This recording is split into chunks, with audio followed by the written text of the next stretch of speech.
In this video, we're going to be looking at the Fundamental Thermal Calculus Part 1 and Part 2.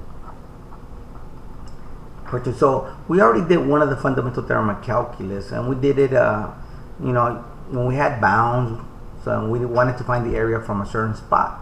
What we're going to be doing is we're going to be looking at the Fundamental Thermal Calculus now in algebraic idea. Okay, so let's go ahead and look at it. What I mean. Okay, what's the objective of this video? Well, to state the Fundamental Thermal Calculus Part 1, state the Fundamental Thermal Calculus Part 2, and differentiate between the both parts of the Fundamental Thermal Calculus. Oops, I forgot a little O here.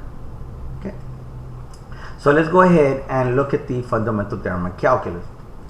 We already know that if I'm giving a function, okay, from A to B, what we have to do is we have to do the antiderivative of f. So we're going to do the antiderivative of f, and we like to call this guy, we like to call him what? Capital F.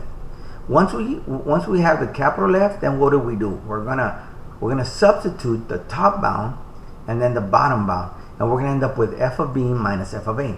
That is the Fundamental Thermal Calculus, which we've studied before. Okay, so now what we're gonna do is we're going to look at it a different way.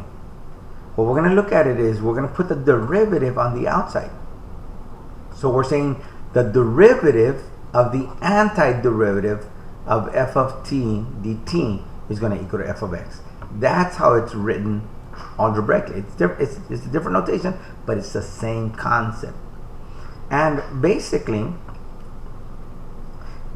it's just saying that we're going to do the antiderivative, right? And of course I have bounds here, and then I'm gonna substitute them. I'm gonna work it out, and then I'm going to take the derivative of it. So let me show you what I mean. Okay, so what's the antiderivative of f of t? The antiderivative of f of t is going to be capital F of t from a to x. So then I substitute, and I'm going to get f of x minus f of a. But this, oops, let me change the color here.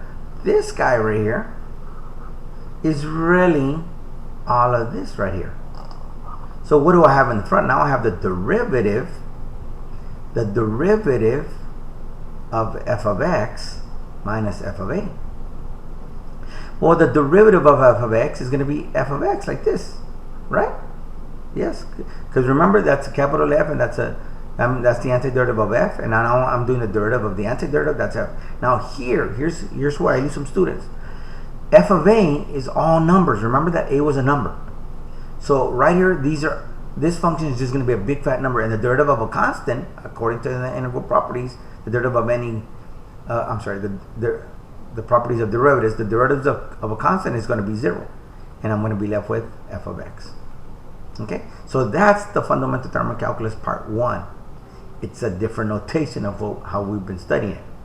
Now, the second part of the Fundamental Thermal Calculus is now the derivative is on the inside.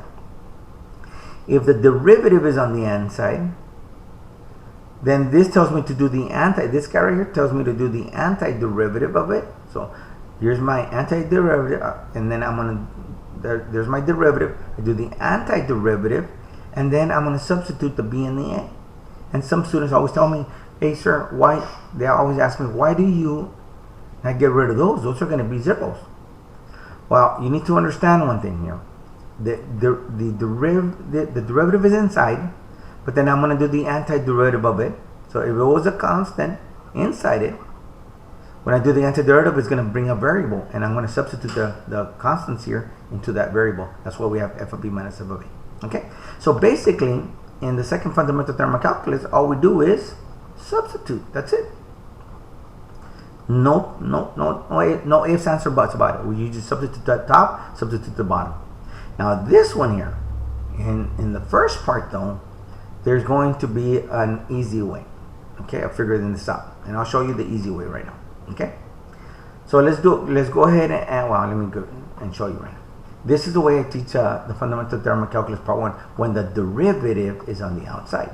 Okay, so I'm going to put a here, and I'm going to put an x here, and I'm going to put the square root of t dt. Okay? Now remember, this one cannot have an x in it because there's an x in the bounds.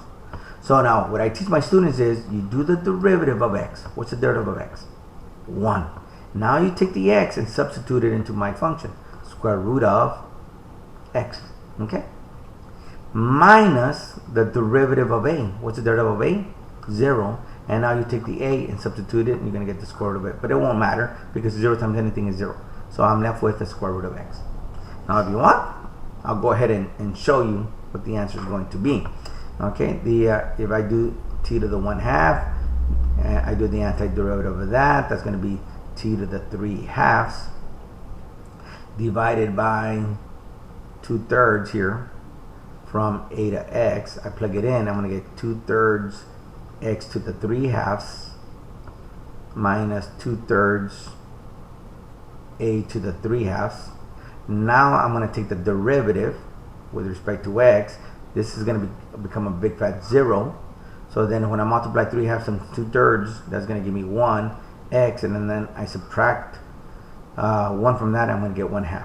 And that is the same answer as that. Okay? So let me go ahead and do the fundamental theorem of calculus in this notation. So here we go. Ready? We're going to use this little shortcut here. The derivative of x will be 1. Now take the x and substitute it. We're going to get the square root of x plus 1 minus the derivative of 4, which is 0. Now plug it in and you're going to get 5. So my answer here is just going to be x, square root of x plus 1, and I'm done. Let's try the next one. The derivative of 10 is 0 times 1 over 10 squared plus 4. Doesn't matter because I'm going to get 0. Then the derivative of x is 1, and then I substitute it. I'm going to get 1 over x squared plus 4. So my answer is going to be negative 1 over x squared plus 4. Then I try the next one. The next one says do the derivative of 3x, which is 3. Then you substitute it. You're going to get 3x plus 2 minus the derivative of 5, which is 0. And then substitute it. You're going to get 5 plus 2. That's still 0 times anything is 0. So my answer is going to be 3 times 3x plus 2. Or if you simplify, you're going to get 9x plus 6. Alright? The next one. Now this one, if you notice that now on the last two, I did something unique. I ended up putting variables on the top and the bottom. Okay? So the derivative of 6x is 6. Now substitute it, you're going to get 6x. Minus the derivative of x cubed is 3x squared. And then you substitute it, you're going to get x cubed. So my final answer, you could say, is 36x minus 3x to the 5th. And that is going to be the fundamental theorem of calculus part 1. And then the last one here, the derivative of e to the x is e to the x. I substitute it, you're going to get the square root of e to the x minus the derivative of sine of x, which is cosine of x.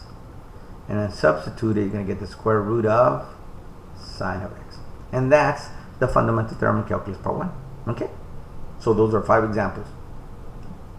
Now, here's the weird part about part 2. On part 2, they're going to give you the integral, and this guy here, he's going to be the antiderivative. So there's no notation for the it's just a capital F, right? So they have to tell you that f of x is going to be the antiderivative of little f of x. That's what they have to say. Okay? So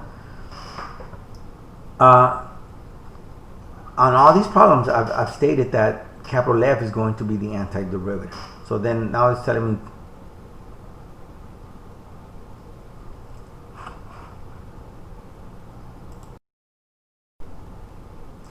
okay, I'm noticing my PowerPoint here that I made here, I kind of made a mistake here. If we go back to the fundamental theorem of calculus part 2, I'm stating f prime of x dx has to be in there. So I kind of boo-booed. Alright? All of these here should have been f prime of x. I made a mistake. I'm human. So I apologize.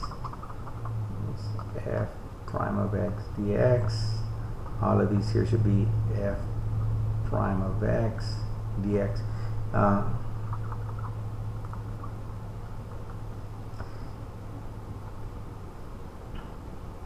So now that I corrected them, now we're going to say what? Well, this is a little f prime, so the antiderivative of f prime is going to be f up here, which is my antiderivative, right?